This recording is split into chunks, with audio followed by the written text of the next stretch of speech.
चलिए स्टार्ट। न हुआ ये चल रहा है रिकॉर्डिंग? हाँ ठीक है, चलिए देखो। पहले तो कोचिंग का नाम लिखा हुआ है, ठीक ना, है न रे? तुम पूछ के गया था, बहुत दिन के बाद आया पढ़े रे। पूछ के गया था ना एक बार, पूछा था एक बार हमसे आके, तो दिन के बाद टाइम मिला। चलो बैठो, चलो देखो रे, देखिएगा जो सब हम पढ़ा चुके हैं वही वही इसमें है ना। एक आध दो कुछ छूट गया था तो एक्स्ट्रा भी रहेगा, तो कोई बात नहीं, उसका आंसर हम करवा देंगे, टेंशन नहीं लेना है। लेकिन जो पढ़ाए हैं और उसको थोड़ा सा और एक्स्ट्रा पूरा का पूरा पीडीएफ में है, एकदम पूरा का पूरा A to Z। ठीक है, देखिए नंबर फर्स्ट क्वेश्चन में है, उपयोगी पदार्थ को उसके मूल स्रोत से शरीर की प्रत्येक कोशिका तक लाना एवं अनुपयोगी और हानिकारक पदार्थ को कोशिका से निकालकर गंतव्य स्थान तक पहुंचाने की क्रिया जो होती है उसका क्या नाम दिए थे? परिवहन। चैप्टर के नाम ही है परिवहन। ऊपर में कहीं पे लिखा होगा, देखो ट्रांसपोर्टेशन मतलब कि परिवहन होता है, तो इसको बोलते हैं क्या? परिवहन। देखना, अगर बोलेगा कि कोशिका मूल स्रोत से शरीर के कोशिका तक पहुंचाना और कोशिका से गंतव्य स्थान तक पहुंचाना, तो उसको कहना परिवहन। और अगर इसी में से कहीं पे रह जाए कि मूल कोशिका से निकालकर शरीर से बाहर करना, अगर शरीर से बाहर तुमको कहीं पे दिख जाए तो उसका आंसर हो जाएगा क्या? उत्सर्जन। इसको ध्यान में रखिएगा, अगर शरीर के अंदर में कहीं पे पदार्थ घूम रहा है तो परिवहन ही हो रहा है, लेकिन जैसे ही शरीर से बाहर हुआ तो क्या हो जाएगा? उत्सर्जन। पोषण तो बता चुके हैं कि शरीर में जो भोजन करते हैं उसका उपयोग होता है, उसको बोलते हैं पोषण। और शोषण पढ़ा चुके हैं, है ना, तो इसके बारे में बात कर चुके हैं। देखो क्वेश्चन नंबर 2 है, हानिकारक पदार्थों को शरीर से बाहर निकालने की क्रिया को क्या कहेंगे? ये भी यही हो गया, उत्सर्जन, क्योंकि हानिकारक पदार्थ को क्या कर रहे हैं? शरीर से बाहर निकाल रहे हैं, अभी बोले थे हम। देखो तीसरा क्वेश्चन इसमें है कि एक कोशिकीय पौधे में परिवहन कैसे होगा? विसरण से ना, विसरण से रे, है ना। और जो बहुकोशिकीय रहेगा या जटिल जीव रहेगा उसमें कैसे होगा? परासरण से रहेगा, बता रहे थे।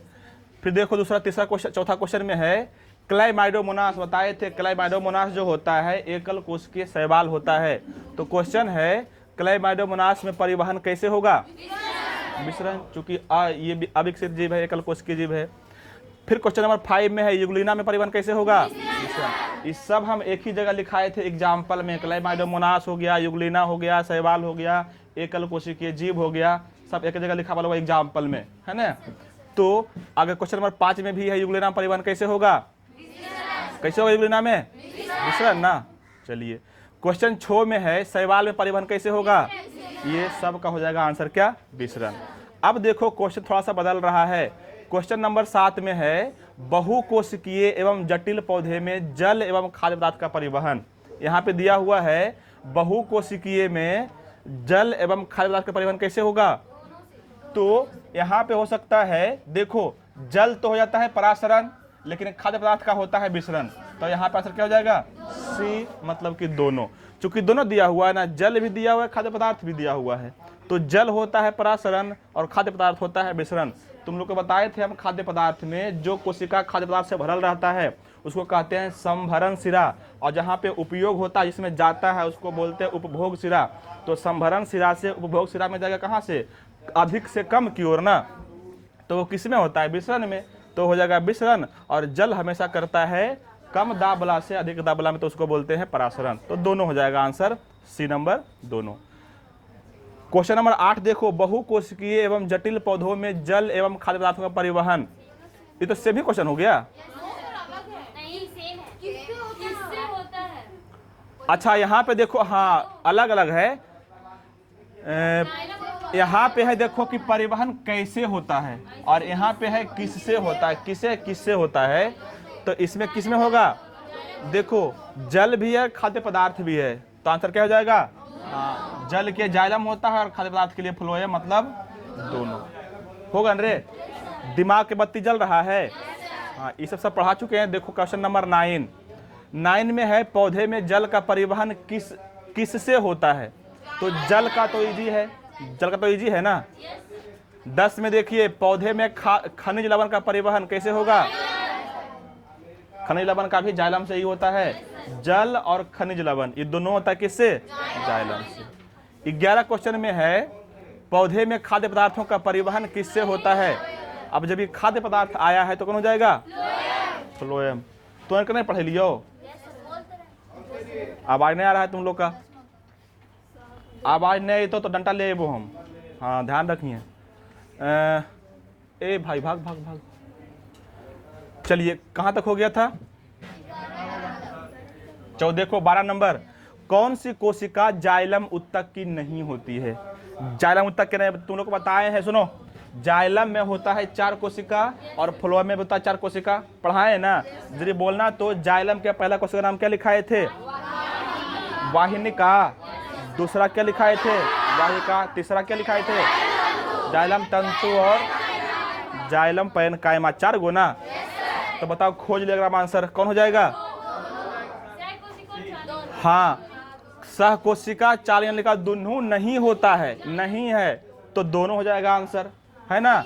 और फिर देखो बता तो सह कोशिका और चालनिका क्या कर अति कोशिका है किसका, हाँ फ्लोएम के भी था 4 कोशिका। कौन कौन, एक था कौन सह कोशिका, दूसरा कौन था,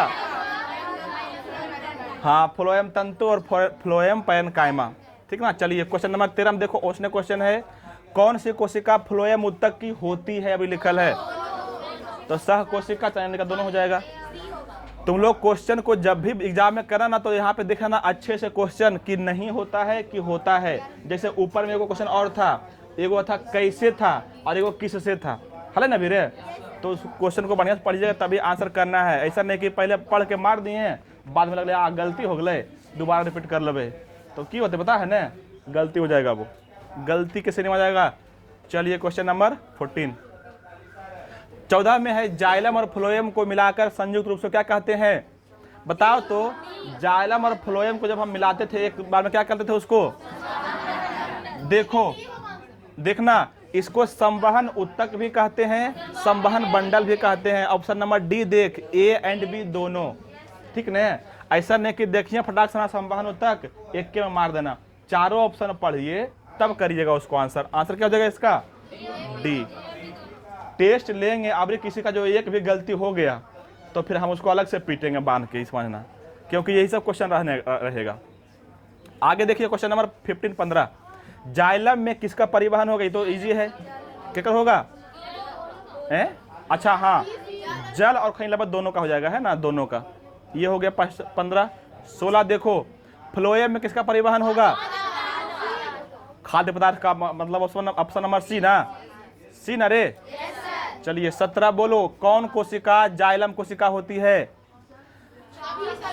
हाँ ऑप्शन 1 में है वाहिका, वाहिनिका, जाइलम तंतु और जाइलम पैरेन्काइमा। और ऑप्शन ई में हम जानबूझ के दिए हैं कि ताकि सब आ जाए एक ही बार में, आ गया सब। तो कौन हो जाएगा आंसर, ऑप्शन नंबर ई ना, सभी, इनमें से सभी हो जाएगा। 18 में कौन सी कोशिका फ्लोएम कोशिका है, में सब हो जाएगा, है ना।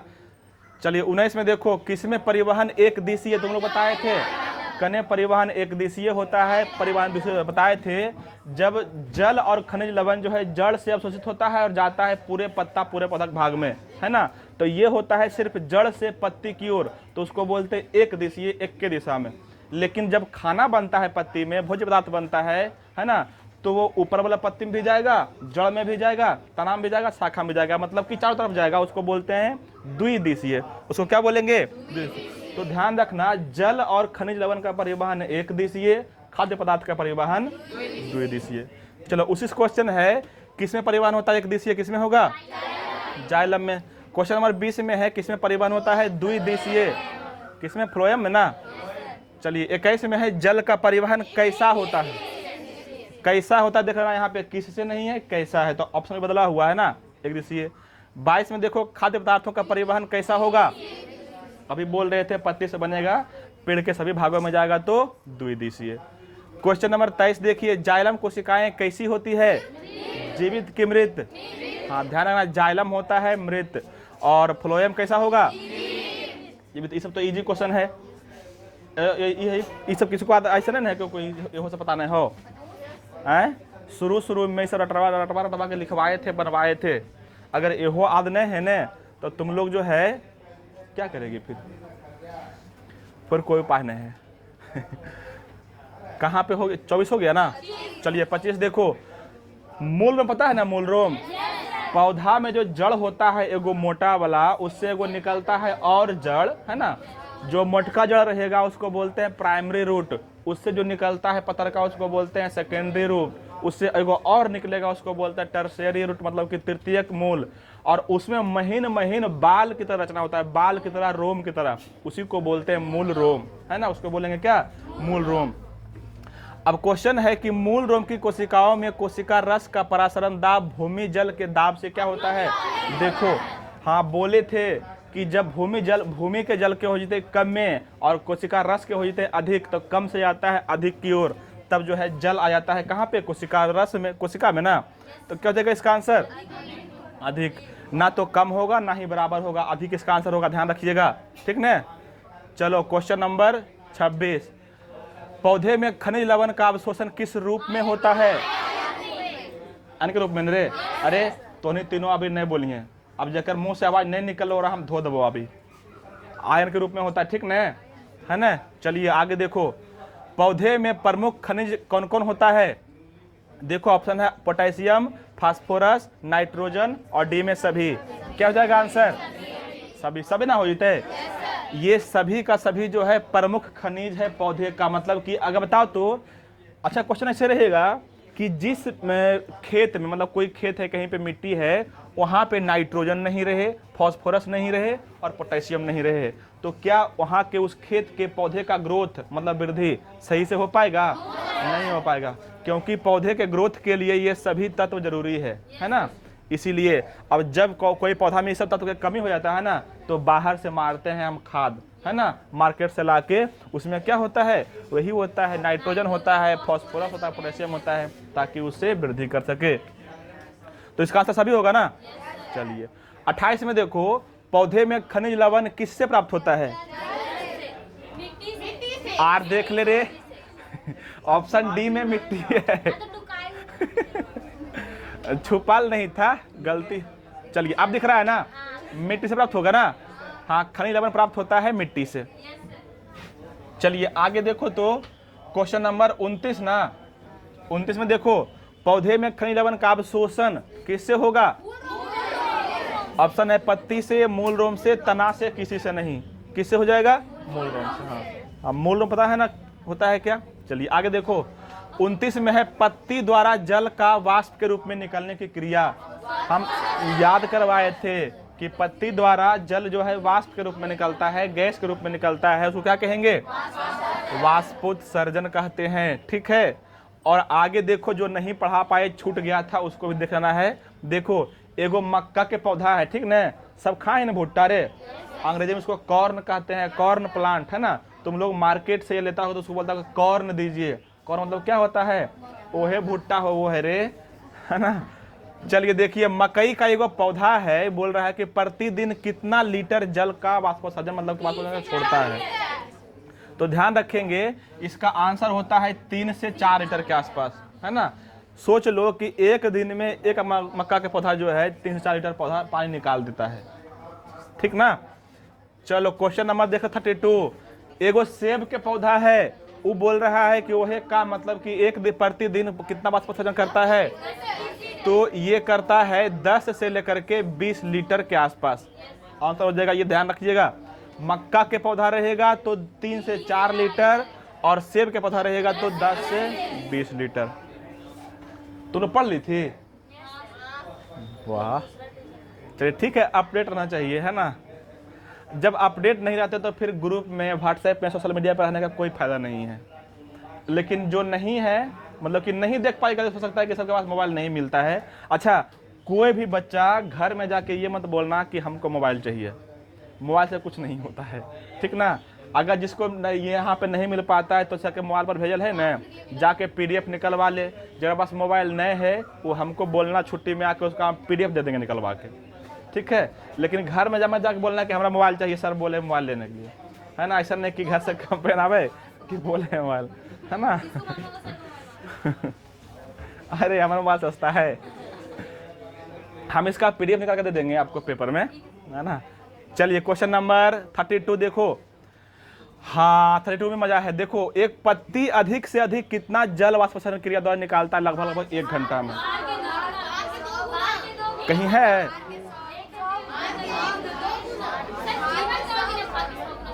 रुक, ये इसका आंसर हो जाएगा लगभग भार के बराबर। जितना भार उसका होता है ना, लगभग उतना ही निकालता है, तो इसका आंसर हो जाएगा भार के बराबर। सुनो, सुन रहे, यहाँ पे कोई पौधा का नाम नहीं है, यहाँ पे कोई भी पौधा, उसका एक पत्ती ना, एक पत्ती जितना भारी रहता है, जितना उसका वजन रहता है, लगभग उतना ही जल निकालता है। तो उसको याद रखेंगे, लगभग कितना? भार के बराबर।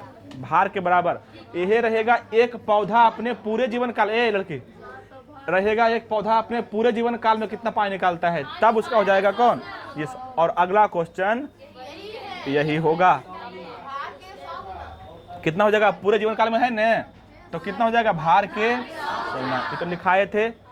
चलिए, और अब आ जाइए दाएं बाएं आलिंद निलय, मतलब कि शुद्ध अशुद्ध, यही सब ना।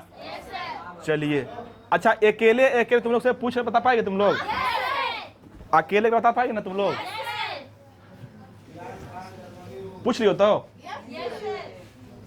चलो, अच्छा इसको हटा देते हैं, ठीक ना।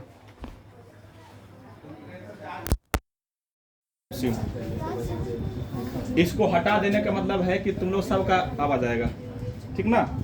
और जगह आवाज आई तो है?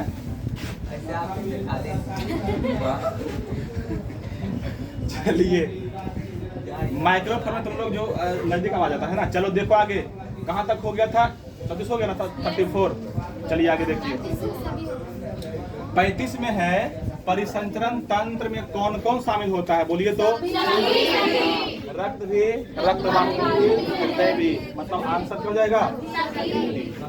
36 देखो, कोई दिक्कत है?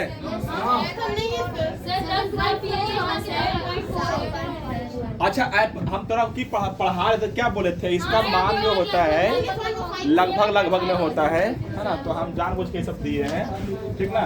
जो देखो, रक्त का पीएच मान कितना?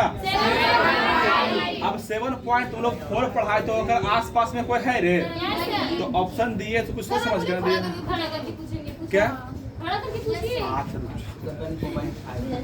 हमरा पता है तुम लोग को याद है, हमरा पता, ये भी पता क्या याद नहीं है। चलो क्वेश्चन नंबर देखो 37। रक्त क्या है? रक्त जो होता है ना, होता है संयोजी ऊतक, और चूंकि लिक्विड फॉर्म में होता है तो इसको बोलते हैं तरल संयोजी ऊतक, है ना।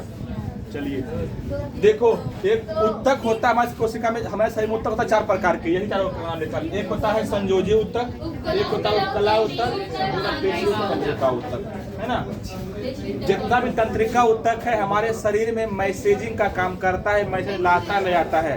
अब तू सोचेगा कि कौन मैसेज? ईमेल लाता है, व्हाट्सएप मैसेज लाता है, फेसबुक मैसेज लाता है, कौन मैसेज? ये नहीं, ये हमारे शरीर में जितना भी संक्रियाएं होती है ना। संक्रिया मतलब ऐसे समझना है तो ऐसे समझो कि वायुमंडल में जितना भी हलचल होता है उसको हमारे शरीर के प्रत्येक सिस्टम तक पहुंचाना।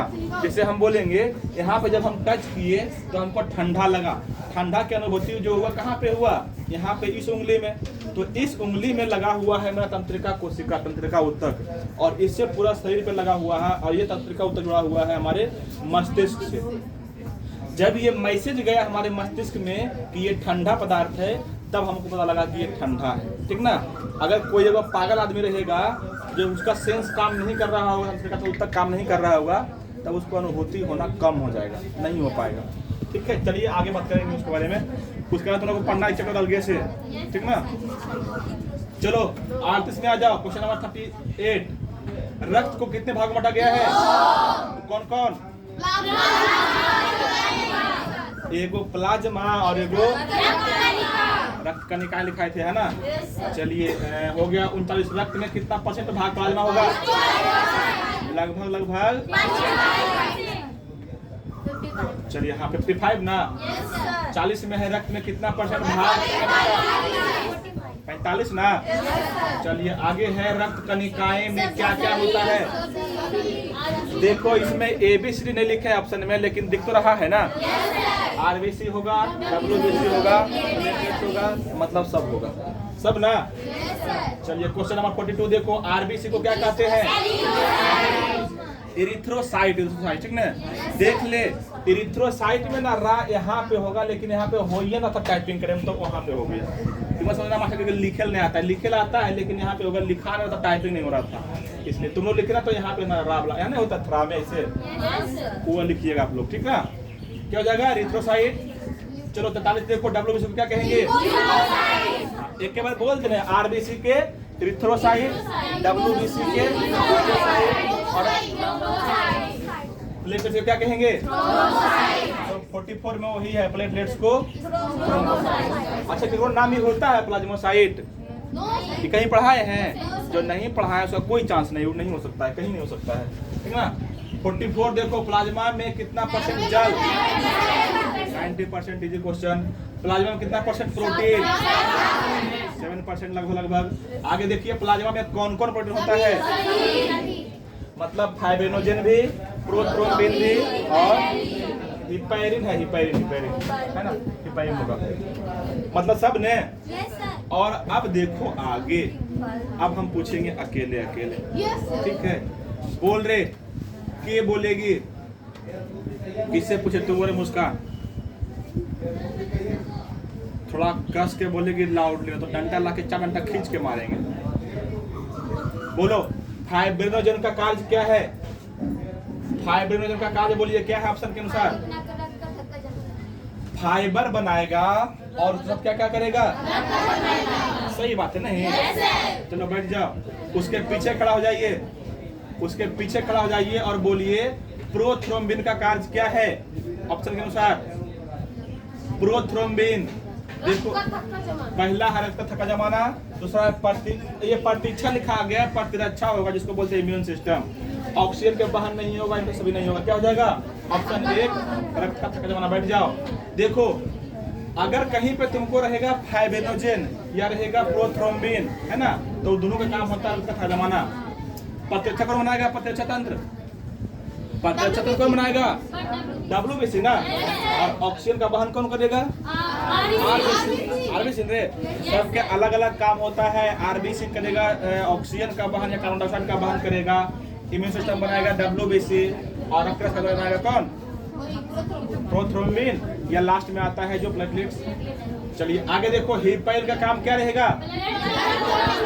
आप देख रहे हैं ऑप्शन नंबर D में दिया हुआ है, ब्लड क्लॉटिंग को रोकना। दिख रहा है रे? 51 देखिए, रक्त को फाइब्रिनोजेन से निकालने के बाद जो शेष प्लाज्मा बचता है उसको क्या कहेंगे? सीरम। पहले के में आंसर है और बाकी एगो दयाल लिखे जिसका कोई मतलब नहीं होता है। चलिए आगे देखो, ऑक्सीजन एवं कार्बन डाइऑक्साइड का वाहक कौन? अभी बोले थे, ठीक ना। आगे देखेंगे 53 में शरीर में प्रतिरक्षा तंत्र बनाएगा WBC। ब्लड क्लॉटिंग मतलब कि रक्त का थक्का, है ना, कौन करेगा? प्लेटलेट्स। किसमें केंद्रक नहीं होता? RBC में। RBC में, है ना। इसका एक दो एक अपवाद भी दिखाए थे कि उसमें केंद्रक होता है। किसमें हुआ केंद्रक? हाँ, ऊंट में और लामा, मतलब कि ऊंट के RBC और लामा के RBC में केंद्रक होता, ठीक है। चलिए आगे देखेंगे 57 ना। हाँ देखो 57 में है, इनमें से सबसे अधिक कौन होगा? कौन होगा बोलो? वो तो हो गया ना। इसमें केंद्रक होता है तो लिखा ही है ना। अच्छा इसमें हो जाएगा WBC और प्लेटलेट्स दोनों, D हो जाएगा, D है ना, D। इसका रंग कैसे बदल गया दोनों में? दोनों हो गए लाल। अच्छा कभी गलती हो गया होगा। चलिए आगे देखो 57, कौन सबसे अधिक होता है?